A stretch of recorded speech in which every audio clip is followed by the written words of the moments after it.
volta, alunos da terceira série do ensino médio, né? Tanto os alunos quanto professores, gestores, quem estiver aí assistindo a nossa aula, é sempre um prazer estar aqui com vocês. Hoje estou eu aqui, a Fabiana, né, como sempre, e temos aqui a minha colega Jennifer nessa aula incrível de hoje. Boa noite, pessoal. Meus queridos alunos, os pais, os gestores. Nós estaremos hoje em mais uma aula de Sociologia. E a aula passada foi tão boa, a interação de vocês foi tão importante, tanto os professores com suas colaborações e experiência, quanto os alunos, né, com o seu modo de pensar dentro da sua experiência jovem. Então, por favor, participem, escrevam. O chat vai estar aberto a aula inteira.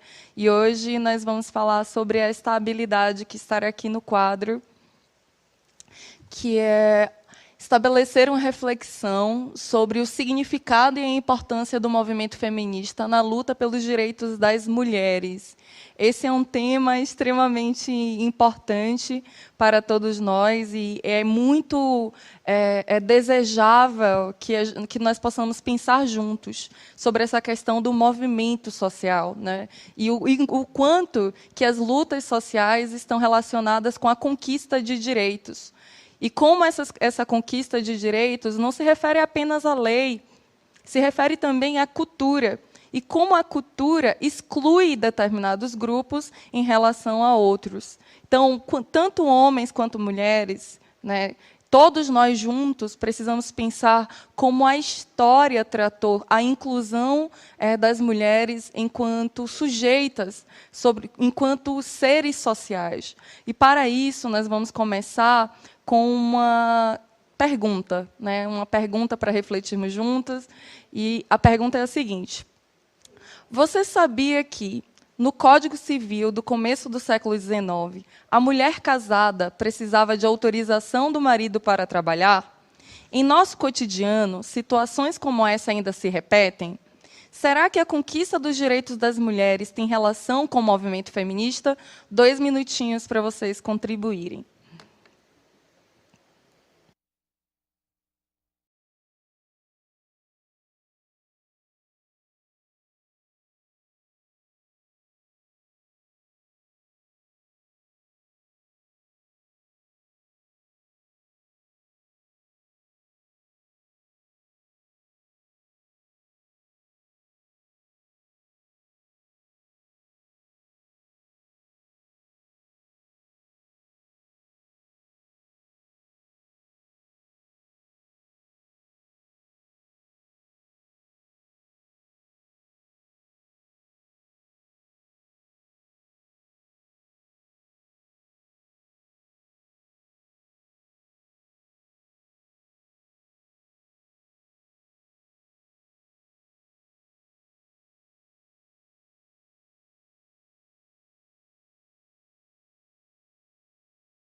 Adoro a participação de vocês, vocês são muito lindos. Então, vamos lá. A professora Sônia Leal de Diadema pediu para a gente dar um oi, que ela está assistindo nossa aula, tá vendo? Ó, e ainda mora perto da minha casa. Depois a gente se fala aí, hein, vizinha? Então, vamos lá. Muitos deles ficaram entre sim ou não, né? Para a professora Maria, ela falou que o direito da mulher é algo muito importante na sociedade. Né? Alguns falaram que sim, porque para que a gente tivesse direitos hoje, outras mulheres precisaram lutar. Né? Falaram ainda que algumas situações se repetem, tá? Lembrando só que a gente está dizendo de mulheres que gostariam de trabalhar e são impedidas pelo marido, tá? A gente não está falando sobre mulheres que optaram por ficar em casa, por ser dona de casa, tá? E uma falou uma coisa bem interessante, porque eles estão ligados, porque um leva ao outro. Muito interessante. Gente, obrigada pela participação. Vocês estão fazendo da aula ficar muito mais interessante mesmo. Essa questão dos direitos são fundamentais, né? E nós estamos falando de uma organização de grupos de mulheres em luta por seus direitos, e dentro da historiografia, o movimento feminista ele entra com mais força, uma força coletiva, e não das mulheres individualmente, né? Mas a importância dessa organização em torno de um objetivo em comum a partir do século XIX e do século XX. Não existe apenas um feminismo, vocês sabem, já ouviram falar. Existem muitas ondas com reivindicações em cada período. Aquilo que a mulher está sendo excluída socialmente, existe uma organização para, juridicamente, esse direito ser conquistado e, socialmente e culturalmente, ser garantido na prática. Então, essa reflexão que vocês colocaram muitíssimo bem, essas situações elas estão interligadas. Então, o fato das mulheres precisarem, em 1916, da permissão dos pais e da permissão do marido para trabalhar, isso levou muito tempo até mudar essa situação, né? Nós vamos ver agora uma série histórica, né, de como, desde os primórdios, desde a Grécia Antiga, Roma, houveram situações de exclusões, até chegarmos na atualidade, né, fazendo a seleção de alguns temas, e entre esses temas nós vamos fazer algumas perguntas, e a participação de vocês é fundamental. Então, desde a Grécia, quando nós discutimos cidadania, nós falamos no século IV, século V, as mulheres não tinham direito à cidadania, nem as mulheres, nem os estrangeiros, nem os escravos, né? Em Roma, os homens eles tinham direito a um primeiro nome e o nome da família, e as mulheres apenas o nome da família. Elas não tinham direito a esse nome. E também existia um aspecto que apenas o homem, o pai ou o marido, tinham o direito de falar em nome desta família. E esse aspecto só foi, na Constituição brasileira, recentemente mudada, que nós vamos ver já já. Na Idade Média, existe, em algumas... em alguns feudos, a situação de que o senhor feudal ele tinha o direito à primeira noite com a camponesa, a mulher camponesa, né? Isso é uma polêmica que é apresentada nos filmes e na história para demonstrar como a mulher era vista dentro de um aspecto de uma objetificação, né? Era parte da propriedade do senhor feudal. Já no século XVIII, com a Revolução Francesa, uma grande transformação aconteceu, né? A aristocracia, que tinha um domínio do Estado e das leis, em relação com uma revolta popular, né, em favor dos direitos civis para todos, surgiu a Revolução Francesa, e com ideias iluministas e transformadoras para a construção dos direitos civis, políticos e sociais. E a Constituição Francesa, da Revolução Francesa, né, que reivindica todos esses direitos, excluía as mulheres dos direitos civis, dos direitos políticos e dos direitos sociais. Algumas mulheres dessa época, como a Olympe de Gouges, ela reivindicava o direito à educação, né? E ela, ao reivindicar esse direito pela educação, pela participação das mulheres na política, para que as mulheres não restringissem a sua participação apenas na esfera privada, ela sofreu, por causa dessa reivindicação, ela foi guilhotinada anos depois das suas reivindicações. Na Revolução Industrial, né, já no século XVIII, nós tivemos uma outra grande transformação, que foi, na Europa, as mulheres começaram a trabalhar. E esse trabalho, ele era menos, o salário dessas mulheres eram menores, e elas começaram aí nesse aspecto da dupla jornada do trabalho feminino, né? Então, a partir dessa experiência do trabalho, houve o trabalho fora de casa e o trabalho doméstico. Um dado importante que nós estamos vendo aí nesse slide, é que, no Brasil, as mulheres só tiveram direito a estudar em 1827. Antes disso, por exemplo, na colônia, as mulheres eram compreendidas como seres incapazes. Elas eram colocadas com deficiências cognitivas. Dentro do darwinismo também existe uma teoria de que existe uma inferioridade física, biológica, intelectual. E isso prejudicou muito a inserção das mulheres dentro de um aparato educacional formal. Então, em 1827, as mulheres tiveram direito a estudar em escolas primárias, e em 1879 tiveram direito a entrar nas universidades, mas ainda assim com a permissão dos seus pais e dos maridos. Eu vou trazer aqui algumas coisas que vocês apontaram, tá? Eu estou de olho aqui, então vamos lá. Colocaram aqui sobre se as sufragistas, a gente entende que elas têm um grande impacto nisso. Eu acho que isso nem é discutível, porque as sufragistas tiveram um papel muito importante, né, no desenvolvimento do movimento feminista. Uma coisa que vocês estão discutindo aqui no chat, eu vou emendar duas perguntas, tá? Vocês estão falando, mas qual é a diferença entre femismo e feminismo? Quando a gente fala sobre a palavra feminismo, eu vou até ler aqui, tá? Que é uma ideologia que prega a superioridade do gênero feminino sobre o masculino, tá? Que é equivalente, por exemplo, ao machismo, que considera o homem superior, vamos dizer assim. E o feminismo é a busca por igualdade de direitos, mas não só igualdade de direitos, mas é uma igualdade em relação à visibilidade, né? Perguntaram até aqui, quais os direitos que os homens têm a mais que as mulheres? Muitos, a gente já tem o direito à igualdade, mas muitas vezes ele não é colocado em prática, como, por exemplo, é uma lei que todas as pessoas que estão no mesmo cargo têm que receber o mesmo salário, né? Não estou dizendo com bonificação, isso é outros 500, mas o salário base tem que ser o mesmo. E a gente vê muito lugar onde isso não acontece. Sim. Ou, principalmente, quando a gente faz uma análise daquela questão de que quem cuida dos filhos é a mulher, quem tem que trocar fralda é a mulher, quem tem que lavar louça é trabalho de mulher, quem cozinha em casa tem que ser a mulher, né? Que é isso que a gente fala sobre essa dupla jornada. A gente sabe que hoje a gente tem relacionamentos e pessoas que dividem essas funções em casa, mas ainda existe muito a questão de entender que certas funções são femininas ou masculinas, ou entender, por exemplo, que mulher não é boa em cálculos, matemática, não é boa dirigindo, ou dizer que se um homem fica com várias mulheres, ele é incrível, mas se uma mulher fica com vários homens, eu não preciso dizer aqui o adjetivo, mas vocês já sabem.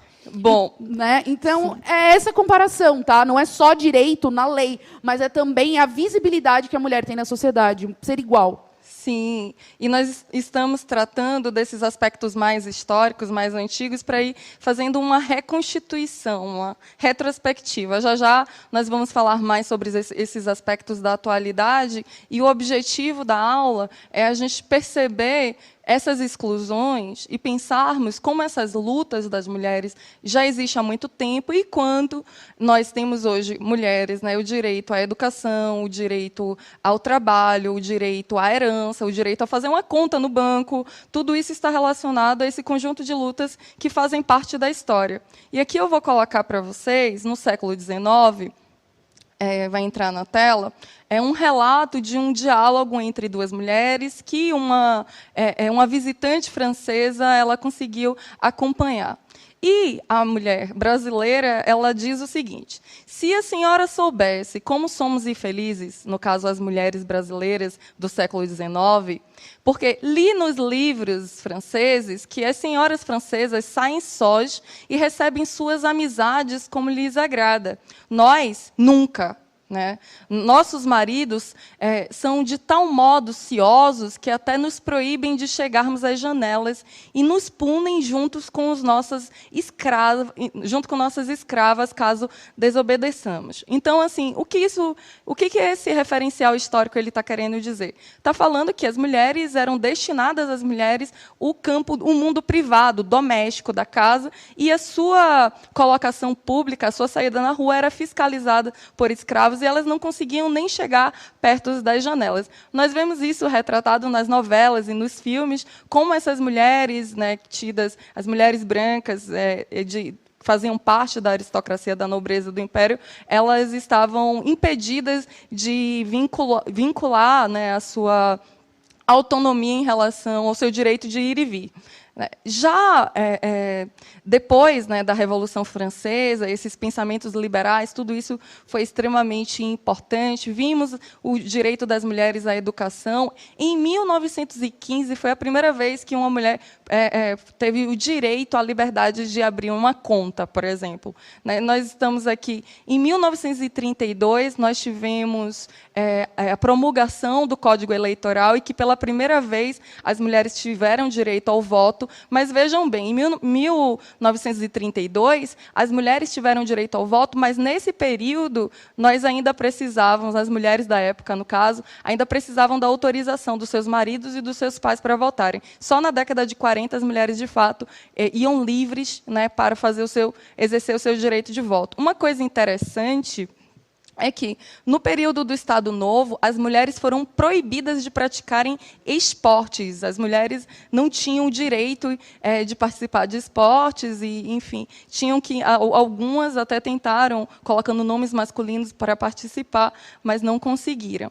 Agora eu vou fazer uma pergunta para vocês. Esse foi o primeiro bloco de como as mulheres foram excluídas da educação, das eleições, e agora nós vamos pensar o seguinte: por que vocês acham que, ao longo da história, homens e mulheres não tiveram os mesmos direitos? Na atualidade, homens e mulheres possuem os mesmos direitos? Vocês vão ter 1 minuto para responder essa pergunta.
Muito obrigada pelas interações de vocês, viu? Eu só vou retornar 2 perguntas antes que vocês colocaram. Na verdade, algumas foram só umas considerações. Não, por exemplo, colocaram sobre a questão do racismo. Realmente, o que a gente está falando aqui é do geral no movimento feminista. A gente tem aqui um tempo limitado e tudo mais, são muitas coisas. Mas a gente também tem que lembrar que existe, sim, dentro do feminismo, as diferenças, né, que as pessoas vão sofrer. Né? Uma mulher negra, periférica, vai sofrer uma violência e vai ter diferenças de uma mulher que é branca, vamos dizer, que é rica, ou uma mulher que é hétero, uma mulher que é cis. Então, a gente sabe que existem aí essas nuances. Né? E como o professor falou, o machismo não é algo negativo só para as mulheres. Existe também a devolutiva para os homens, né? Que é aquela história de que homem não pode chorar, homem não pode, por exemplo, acusar alguns crimes, porque vão rir da cara dele, porque ele, como homem, ele tem que ser ali um másculo e tudo mais. Então, entender que existe esse movimento de vai e volta. Mas muitos alunos colocaram que não, né, que a gente não tem ainda a igualdade total. A gente também tem que lembrar que em alguns países a mulher nem direito tem ainda. Né? E um colocou que, que a gente tem muitos direitos no papel, mas na vida eles não são aplicados. Muito bem. Olha, exatamente. As colocações de vocês são muito construtivas, né? Tanto dos professores, né, que estão aí refletindo com a gente, quanto dos alunos mostrando aí o seu olhar para a sociedade hoje e o quanto que nós ainda temos o que conquistar para todos. Né? Então, quando nós garantimos um direito para uma mulher, nós não estamos garantindo diretamente, são para as mulheres, mas os homens também, porque as mães elas vão ter acesso, né, a um conjunto de direitos que se reflete no espaço familiar.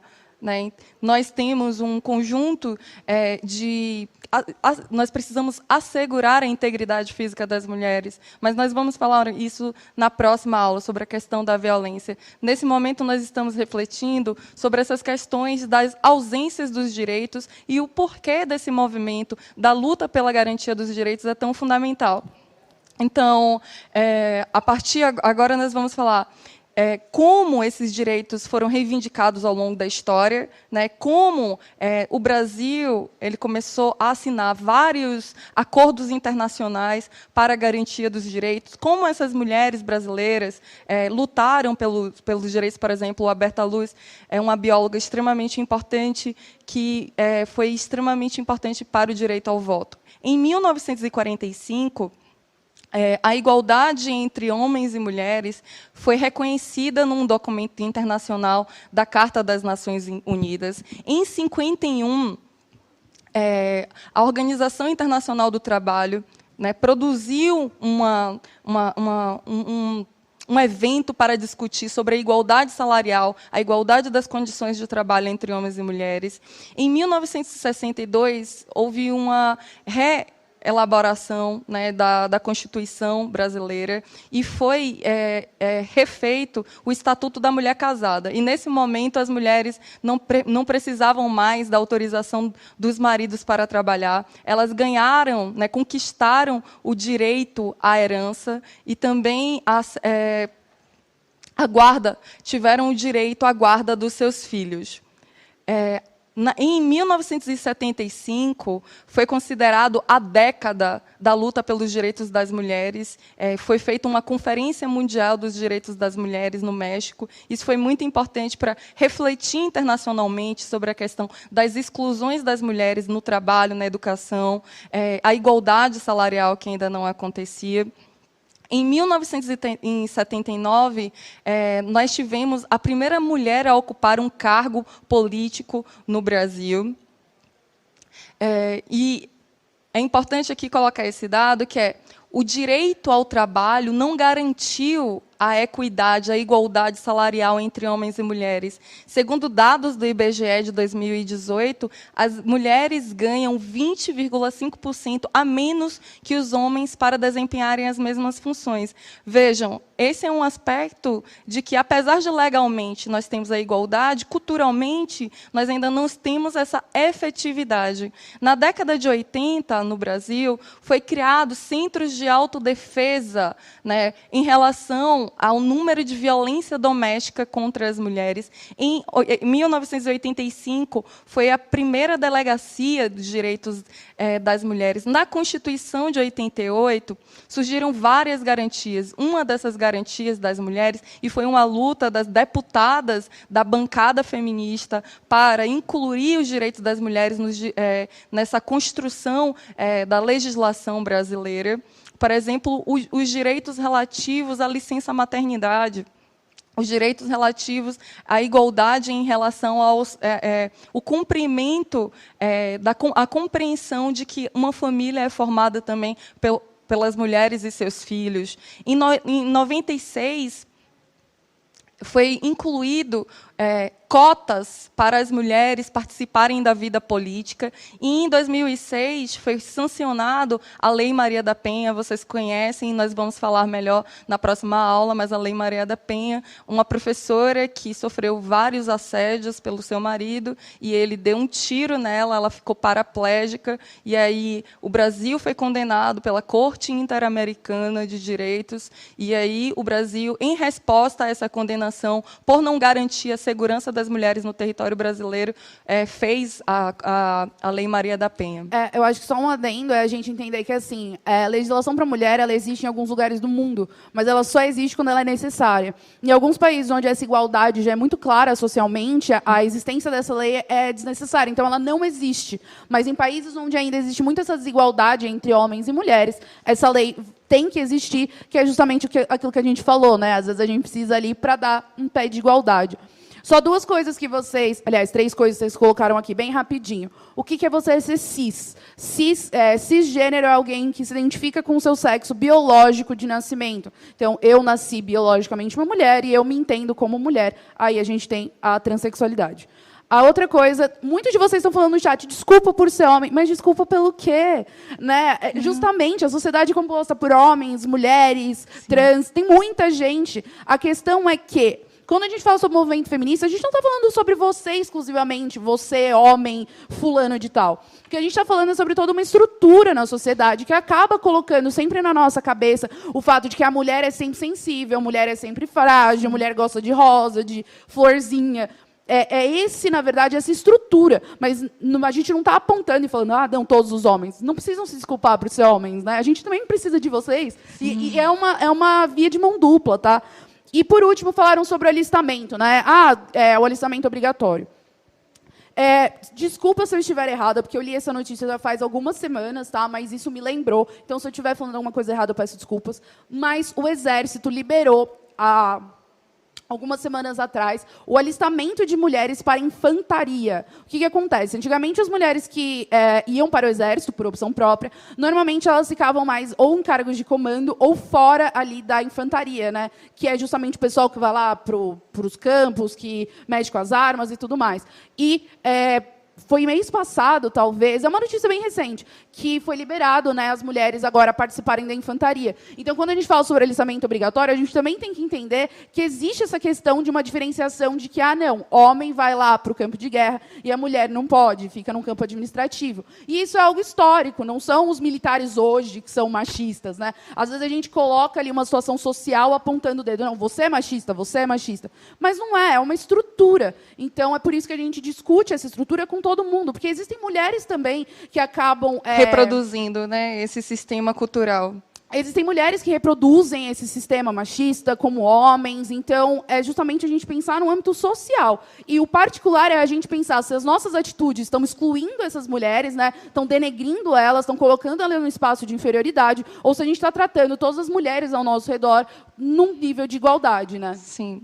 E essas reflexões, né, elas são muito importantes porque elas estão vinculadas ao nosso cotidiano. Todos nós nos relacionamos com homens, com mulheres, com pessoas dentro da sua diversidade e da sua pluralidade. É importante desmistificar, descriminalizar o movimento feminista no sentido de que ele é fundamental para termos uma sociedade mais justa. Não é um segregacionismo, homens de um lado, mulheres do outro. O que nós reconhecemos é que existem diferenças, né?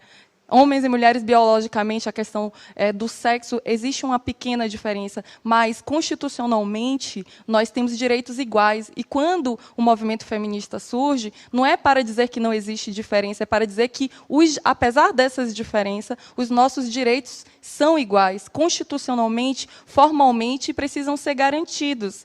Então, nós precisamos da colaboração de todos. Então, vou colocar na tela para vocês essa questão de que o movimento feminista, essa ação coletiva de luta pelos direitos das mulheres, por uma sociedade mais justa, faz parte de um conjunto de narrativas, né, de teorias filosóficas, de movimentos sociais, de movimentos políticos que visam não deixar de reconhecer que existem algumas diferenças, mas lutar por direitos iguais. A luta dos movimentos feministas não é por uma superioridade, é pela garantia dos direitos iguais entre homens e mulheres. Não existe um movimento feminista unificado, existem muitas correntes de movimentos feministas, todos eles lutam por direitos das mulheres e incluem, por exemplo, as questões de raça, as questões étnicas, né? A mulher negra e a mulher branca, elas possuem diferenças, né? Porque existe a questão da interseccionalidade. Dentro da nossa sociedade racista, mulheres brancas possuem privilégios em relação às mulheres negras. Mulheres cis possuem privilégios em relação às mulheres trans. O nível de violência para cada uma dessas mulheres é diferente. Nós vamos falar um pouco disso na próxima aula, né? Os direitos das mulheres, nesse sentido, têm a ver com a história, né? E nós verificamos, as mulheres não podiam trabalhar, né, no século XIX. No século XX, né, as mulheres não podiam estudar, só conseguiram estudar no século XIX. Então, ao longo da história, foram necessárias muitas lutas das mulheres até que elas conquistassem direitos básicos, mas esses direitos básicos não são completamente garantidos, né? Nós precisamos lembrar, né, que essas questões da conquista dos direitos precisa de uma mobilização social. E o movimento que luta pelos direitos das mulheres é um movimento feminista. Que essa discussão se nós devemos ou não ter movimento feminista diz respeito ao senso comum, mas a história ela demonstra a ausência dos direitos das mulheres e a necessidade de todos, homens e mulheres, lutarmos para que as mulheres elas sejam incluídas e que seus direitos sejam garantidos, né? Então, são muitas instituições representativas. Por exemplo, na década de 60, nós tivemos várias associações de mulheres que lutaram contra a ditadura militar, mulheres estudantes, mulheres mães, que se organizaram em sindicatos e reivindicaram as lutas, como está aí apresentando no slide para vocês, né? As lutas, as manifestações das mulheres da juventude em torno da garantia da democracia. Em 75, né, em 1975, houveram várias associações de mulheres, centros de mulheres, grupos coletivos que lutam pelos direitos das mulheres, a filiação de mulheres nos sindicatos, a demanda das mulheres em relação à equidade salarial. E nós tivemos aqui um momento muitíssimo importante, que foi a Constituição de 88. Em 1985, as mulheres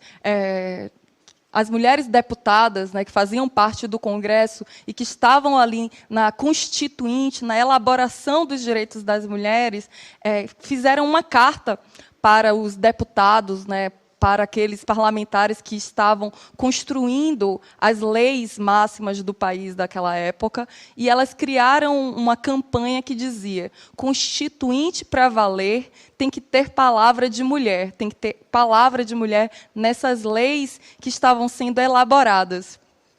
E nesse período, né, essas mulheres que participavam da elaboração, elas tinham a seguinte perspectiva: a Constituição é a lei máxima da nação. É a lei que estabelece a proteção aos direitos individuais e de grupos, bem como as suas responsabilidades, inclusive as do próprio governo. Ela é o conjunto de leis mais importantes do país, sendo a base para todas as demais leis infraconstitucionais. Assim sendo, os constituintes precisam receber das mulheres suas reivindicações e, a respeito, perceberem os seus direitos, né? Então, foi muito importante esse conjunto de reflexões para que a gente conseguisse elaborar, né, uma garantia dos direitos das mulheres. E como é que estamos no chat, Fabi? Estamos muito bem. Deixa eu apontar algumas coisas aqui. Primeiro, desculpa a utilização da palavra que vocês apontaram aqui. Muito obrigada. E eu acho que eu vou até usar, né, aqui que vocês falaram que eu usei a palavra denegrir, né, e que ela tem uma conotação racista. Sim. Então, a gente também... Isso é um ótimo exemplo de que algumas questões de racismo e feminismo, elas estão tão... de machismo, aliás. Elas estão tão presas dentro da sociedade, que elas passam desapercebidas. Enraizadas, né? Enraizadas. Porque o que acontece? Isso é uma palavra que, de tanto que a gente ouve, a gente repete. E a gente acaba, muitas vezes, na hora de ir falando, né? Porque, por exemplo, aqui a gente tem que ir falando e ir rápido. A gente não para pensar e a gente usa a palavra primeira que veio na nossa cabeça. Eu agradeço muito, peço desculpas se alguém ficou chateado, mas realmente é o automático. Eu peço desculpas e agradeço por vocês terem me lembrado e apontado aqui. E algumas coisas que vocês colocaram aqui que eu achei engraçado, eu acho que vale a pena colocar, é que vocês falaram: o feminismo é para a mulher ter direito a ter pelo no sovaco. Adoro isso. Porque o que acontece? Não é toda mulher que se intitula feminista ou que está dentro do movimento feminista que tem pelos no corpo, que algumas gostam de se depilar, como tem homem que também gosta. Mas aí a gente entra exatamente no que a gente está falando sobre feminismo, né? Sobre o movimento feminista. Por que o homem tem direito de usar o pelo aqui, parecendo uma floresta selvagem, uma perna aí gigantesca, cheia de pelos, e aí, quando uma mulher deixa o pelo da perna crescer ou embaixo do braço, ela é vista como algo horroroso.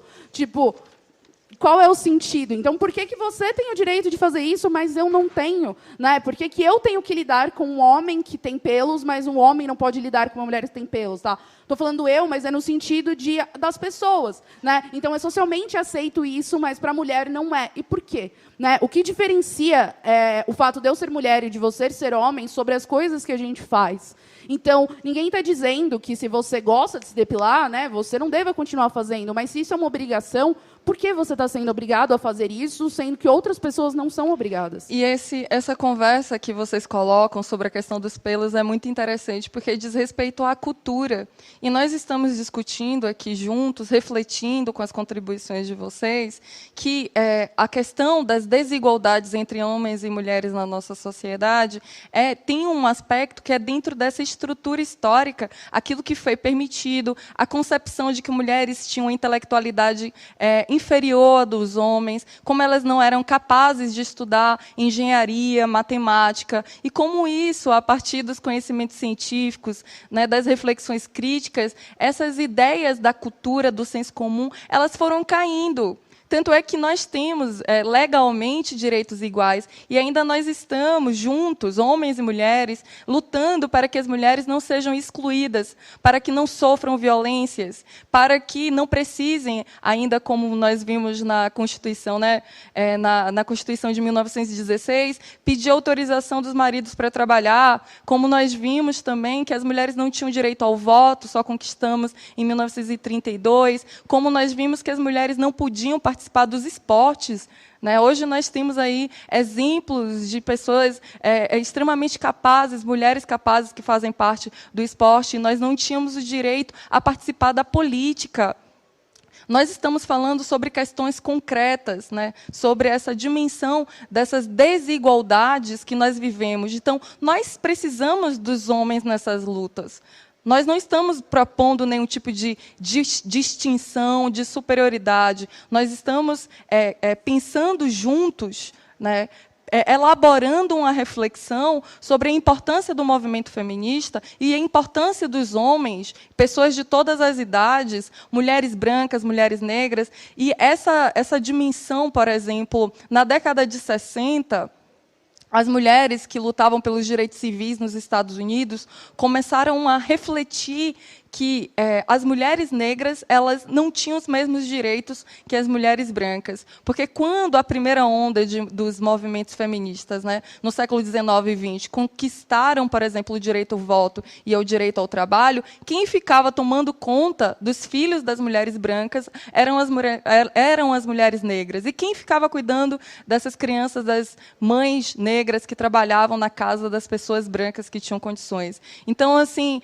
essa questão da interseccionalidade, da questão de classe relacionada aos direitos das mulheres, né, a etnia, né, as mulheres asiáticas, as mulheres indígenas, as mulheres do campo, né, todas essas distinções, essas diferenças precisam ser observadas para que nós possamos ter uma sociedade democrática de fato, que inclua todas as mulheres e não exclua tanto socialmente as pessoas. Eu vou colocar aí uma questão que vai ficar rapidinho para vocês irem respondendo, porque essa aula está sendo construída de uma maneira tão bonita para a gente pensar juntos os avanços e os retrocessos, né?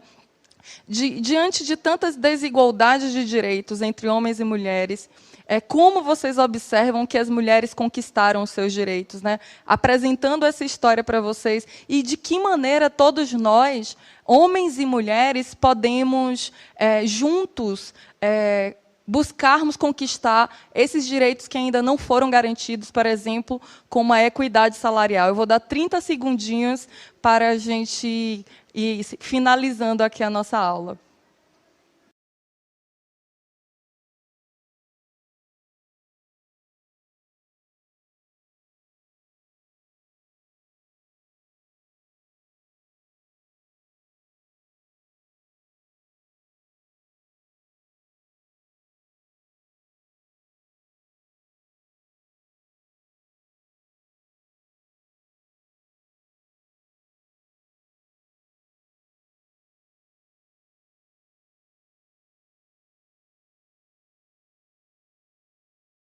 Obrigada, pessoal, pela participação de vocês. Essa construção juntos, né, sobre os direitos das mulheres tem sido muito importante. Aliás, sobre todos os movimentos sociais e hoje, especificamente, o movimento feminista. Eu quero agradecer a todos vocês pela participação, não é, Fabi? Eu sempre agradeço, é sempre um prazer ter vocês aqui, né? E até a próxima aula. Obrigada, pessoal. Tchau, tchau.